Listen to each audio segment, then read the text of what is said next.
తెలంగాణ ప్రజలారా అందరికీ నమస్కారం. నేను మీ కట్టా కార్తీక్. తెలంగాణలో సవాళ్ళ రాజకీయం నడుస్తూ ఉంది. దీనికి ముందుగా తెరలేపింది ముఖ్యమంత్రి రేవంత్ రెడ్డి గారు. ఒక బహిరంగ సభలో మీ పరిపాలన ఎట్లుండేదో మా పరిపాలన ఎట్లుందో బహిరంగ చర్చకు సిద్ధమా, కేసీఆర్ వస్తారో కేటీఆర్ వస్తారో రండి అంటూ బహిరంగ సవాలు విసిరారు ముఖ్యమంత్రి రేవంత్ రెడ్డి గారు. దానికి కేటీఆర్ సై అన్నారు. డేటు టైము చెప్పి రండి ముఖ్యమంత్రి గారు సోమాజిగూడ ప్రెస్ క్లబ్కి అన్నారు. సోమాజిగూడ ప్రెస్ క్లబ్కి కేటీఆర్ వెళ్ళారు, బీఆర్ఎస్ నాయకులు వెళ్ళారు. కానీ ముఖ్యమంత్రి గారు మాత్రం ఢిల్లీలో కూర్చున్నారు. కానీ సోమాజిగూడ ప్రెస్ క్లబ్లో ముఖ్యమంత్రి గారికి సపరేట్ చైర్ ఏర్పాటు చేశారు. కానీ ముఖ్యమంత్రి గారు రాలేదు, ఢిల్లీలోనే కూర్చున్నారు. అది గడిచిపోయిన విషయం మనం చూసాం. దాని మీద ముఖ్యమంత్రి గారు ఏం వివరణ ఇచ్చుకున్నారో కూడా మనం చూసాం.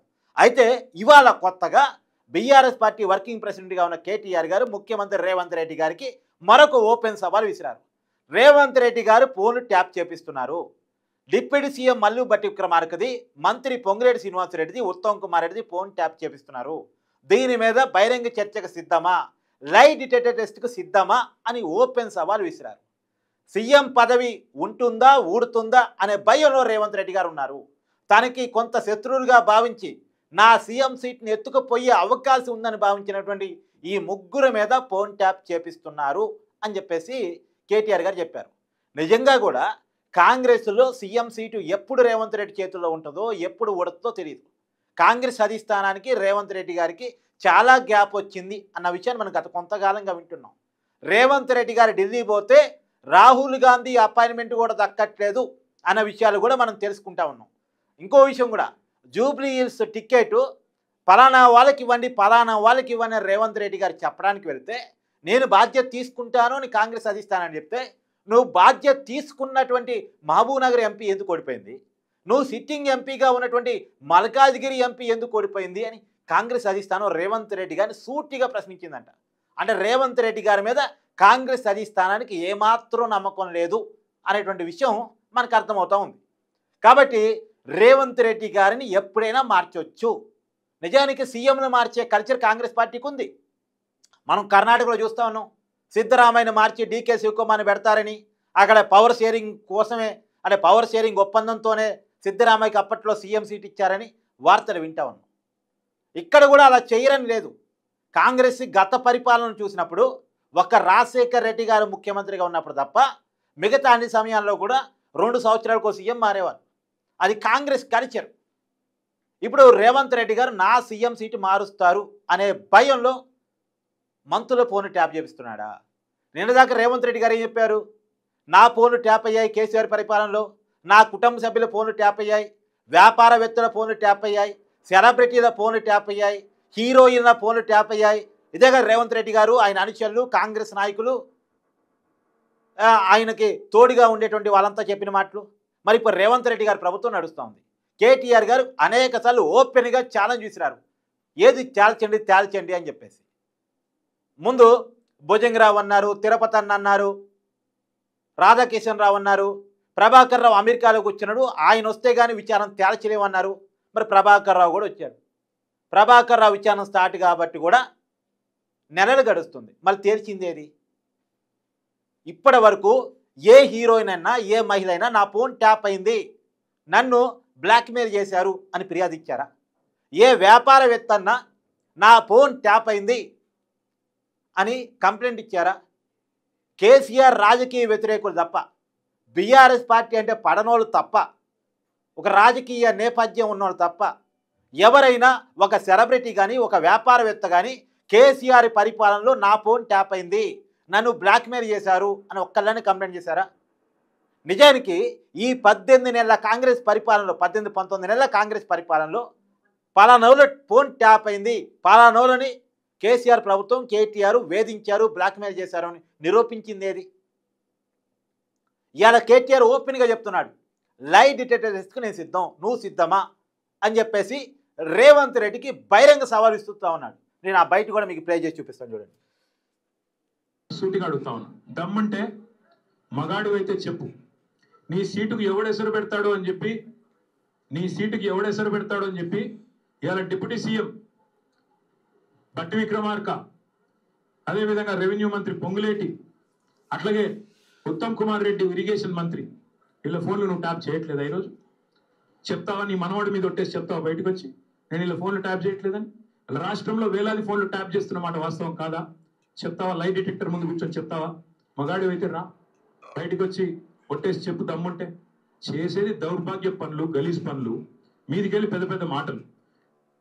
చూశారు కదా, తెలంగాణలో మంత్రుల ఫోన్లతో సహా వేలాది మంది ఫోన్లు ట్యాప్ అవుతున్నాయంట. మరి ఎవరెవరు ఫోన్లు ట్యాప్ అవుతున్నాయో చూసుకోవాలి. ఇక మరి ముఖ్యమంత్రి రేవంత్ రెడ్డి గారు నిన్నదాకా నా ఫోన్ ట్యాప్ అయింది కేసీఆర్ పరిపాలనలో అని చెప్పి, ఇవాళ ఆయన ముఖ్యమంత్రిగా ఉండి ఫోన్లు ట్యాప్ చేయటం ఏంటండి? ఒకవేళ ఫోన్లు ట్యాపింగ్ చేయకపోవటమే నిజమైతే కేటీఆర్ గారు సవాల్ విసురుతున్నారు. లైట్ డిటెక్టర్ సిద్ధమా, ప్రమాణానికి సిద్ధమా, నేను వస్తానని చెప్పేసి కేటీఆర్ సవాల్ విసురుతూ ఉన్నారు. మరి దీనికి రేవంత్ రెడ్డి గారు ఏమైనా స్పందిస్తారా? గతంలో ప్రెస్ క్లబ్కు రాకుండా ఢిల్లీలో కూర్చున్నట్టే కూర్చుంటారా? నిజానికి బహిరంగ చర్చ జరగాలి. అమెరికాలో కనుక ఓపెన్ డిబేట్ జరిగినట్టు మనకాడు కూడా కొంత ఓపెన్ డిబేట్ జరగాలి. ఎందుకంటే ప్రజల వ్యక్తిగత భద్రతకు సంబంధించిన విషయాలు ఇవి. ప్రజల వ్యక్తిగత భద్రతకు సంబంధించిన విషయాలు ఇవి. ఎవరి ఫోన్లు ట్యాప్ చేస్తున్నారు ఆరోపణలు కాదు, నిజాలు కావాలి. వ్యక్తిగత అంశాలు కదా, భద్రతకు సంబంధించిన అంశాలు కదా.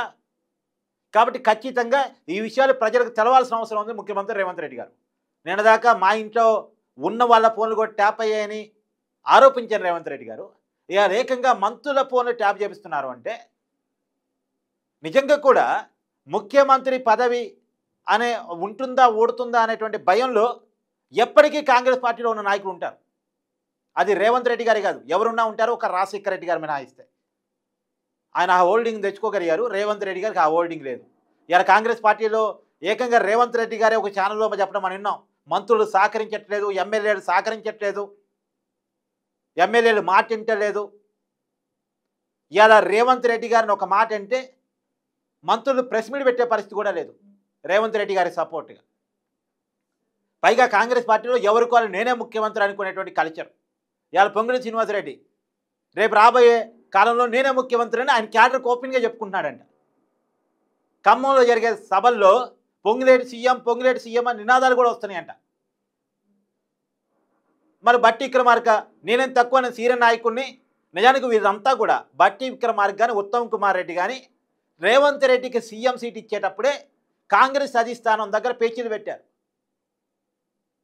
ఆయన జూనియర్ మాకంటే, మేము ఎప్పటి నుంచి ఉన్నాం కాంగ్రెస్ పార్టీలో, ఎంత వీర విధేయులం, ఎంత సీనియర్ నాయకులం, పార్టీని కాపాడింది మేం కదా.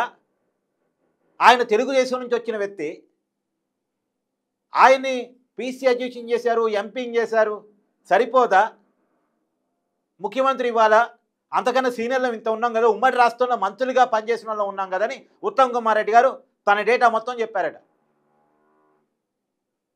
అంటే కాంగ్రెస్ అధిష్టానాన్ని కూడా తెలుసు అనుకోండి. అయినప్పటికీ కూడా పార్టీకి మాస్ లీడర్గా ఉన్నాడనే కారణం చేత వీళ్ళందరినీ ఒప్పించి రేవంత్ రెడ్డి గారికి ఇచ్చారు. కానీ రేవంత్ రెడ్డి గారు కాంగ్రెస్ పార్టీ అనుకున్న విధంగా కాకుండా పరిపాలన గాడి తప్పింది, పరిపాలన వ్యతిరేకతను తీసుకొచ్చి పెట్టింది. ఇవాళ కాంగ్రెస్ అధిష్టానాన్ని అంటే రాహుల్ గాంధీ గారిని ఏ సభకి పిలిచినా రాని పరిస్థితి. మొన్న తుంగతుర్తిలో రేషన్ కార్డుల పంపిణీకి రాహుల్ గాంధీ గారిని పిలవడానికి రేవంత్ రెడ్డి గారు పోయారు. నేను రాలేను అని రాహుల్ గాంధీ గారు తెగేసి చెప్పారట. అంతకుముందు తెలంగాణ ఆవిర్భావ సదస్సుకి జూన్ 2వ తారీఖున ఆ రోజు కూడా పిలవడానికి వెళ్ళారట. ఆ రోజు కూడా రమ్మని అడిగారట, కానీ రాను అని చెప్పారట. ఎందుకు రావట్లేదు అంటే తెలంగాణలో రేవంత్ రెడ్డి పరిపాలన మీద అధిష్టానం విముఖంగా ఉంది. ఎమ్మెల్యేని కలుపుకొని పోవట్లేదు, మంత్రులను కలుపుకొని పోవట్లేదు, వంతేటి పోగొట్టుగా పోతున్నాడు, వ్యతిరేకత తక్కువ కాలంలోని కూడా తెచ్చుకున్నాడు, పథకాల అమలులో గందరగోళం ఉంది, ప్రజల్లో తీవ్రమైన వ్యతిరేకత ఉంది అనేటువంటి ఒక అంచనాలో కాంగ్రెస్ అధిష్టానం ఉంది అనేటువంటిది. సీనియర్ నాయకుని కలుపుకొని పోవటంలో రేవంత్ రెడ్డి వైఫల్యం చెందుతున్నాడు అని సలహాలు సూచనలు తీసుకోవట్లేదు, సొంత పొగటితో పోతున్నాడు, అన్నీ తానే వ్యవహరిస్తున్నాడు, ఇది పార్టీకి చాలా ఇబ్బందికరంగా మారింది అనేటువంటి దాన్ని కాంగ్రెస్ అధిష్టానం గుర్తించిందంట. ఇప్పుడు అందుకనే రేవంత్ రెడ్డి పవర్ దాదాపు కట్ చేశారు. కాంగ్రెస్ ఇన్ఛార్జిగా ఉన్నటువంటి మీనాక్షి నటరాజన్ ఆమె ఒక ఇన్ఛార్జ్ సీఎంలో వ్యవహరిస్తూ ఉన్నారు. ఇవాళ జూబ్లీహిల్స్ టికెట్ ఇచ్చేది రేవంత్ రెడ్డి గారు కాదు, కాంగ్రెస్ అధిష్టానం మీనాక్షి గారు ఇస్తారు. ఆ పరిస్థితిలో ఇవాళ కాంగ్రెస్ పార్టీ ప్రభుత్వం పార్టీ ఉంది. నిజం కూడా ఆ పరిస్థితిలో ఉంది కాదా? కాంగ్రెస్ నాయకులు చెప్పగలరా ఆ పరిస్థితిలో లేదు కాంగ్రెస్ పార్టీ అని? ఇలా అధికారంలోకి వచ్చిన తర్వాత ఏ సంక్షేమ పథకాన్ని సరిగా అమలు చేయగలిగారు? ఏ ప్రోగ్రామ్ సక్సెస్ఫుల్గా అమలు చేయగలిగారు? లేస్తే బీఆర్ఎస్ పార్టీ ఆ స్కామ్ చేసింది ఈ స్కామ్ చేసింది అని చెప్పడం తప్ప నిరూపించిన స్కామ్ ఏంటి? కాళేశ్వరం అవినీతి నిరూపించారా? తర్వాత ఫోన్ ట్యాపింగ్ నిరూపించారా? ఈ ఫార్ములా కార్ రేసింగ్ని నిరూపించారా? పైగా కాంగ్రెస్ పార్టీ వచ్చిన తర్వాత మిస్ వరల్డ్ కాంపిటీషన్స్ పెట్టారు, కానీ దాంట్లో ఎంత ఫెయిల్యూరు? కాంగ్రెస్ నాయకులు లైంగిక వేధింపులకి పాల్పడ్డారు అనేటువంటి ఆ వ్యాఖ్యతోటి రాష్ట్రం బ్రాండ్ పోయింది, హైదరాబాద్ బ్రాండ్ పోయింది. ఇలా గతంలో ఎప్పుడన్నా జరిగిందా 9.5 ఏళ్ల బీఆర్ఎస్ పరిపాలనలో అనేటువంటిది హైదరాబాదీలు అడుగుతున్నటువంటి మాట. మరి ఈ అపవాదంతా కాంగ్రెస్ అధిష్టానానికి రిపోర్ట్ రూపంలో చేరిందంట. అందుకనే రేవంత్ రెడ్డి సీటు ఎప్పుడైనా చినగొచ్చు, రేవంత్ రెడ్డిని ఎప్పుడైనా మార్చొచ్చు. ఎవరికి ఇచ్చే అవకాశం ఉంటుంది? సహజంగా బట్టీకి, లేదా ఉత్తమ్ కుమార్ రెడ్డికి, పొంగులేటి శ్రీనివాసరెడ్డికి వీళ్ళకి ఇచ్చే అవకాశం ఉంటుంది. కాబట్టి వీళ్ళ ఫోన్లు రేవంత్ రెడ్డి ఫోన్ ట్యాప్ చేపిస్తున్నాడు అని వీళ్ళు సొంత కోటరే పెట్టుకుంటున్నారు. వీళ్ళు డైరెక్ట్గా ఎమ్మెల్యేలతో టచ్లో ఉంటున్నారు. వీళ్ళు ఒక టీం రెడీ చేసుకుంటున్నారు. అధిష్టానంతో ఏం సంప్రదింపులు జరుపుతున్నారు, ఇవన్నీ కూడా ఎప్పటికప్పుడు వినే ప్రయత్నం చేస్తున్నారు రేవంత్ రెడ్డి గారు అనేటువంటిది ప్రధానంగా బీఆర్ఎస్ పార్టీ వినిపించబోతున్న వాదన. ఇది నిజం కాకపోతే రేవంత్ రెడ్డి గారు స్పందించాలి, బహిరంగ సవాలుకి చర్చకు సిద్ధం కావాలి. రేవంత్ రెడ్డి గారు చెప్తా ఉంటారు కదా బహిరంగ సవాలని. మరి ఇప్పుడు ఆ సవాల్ వచ్చింది కేటీఆర్ నుంచి, మరి రేవంత్ రెడ్డి గారు సేకరిస్తారా?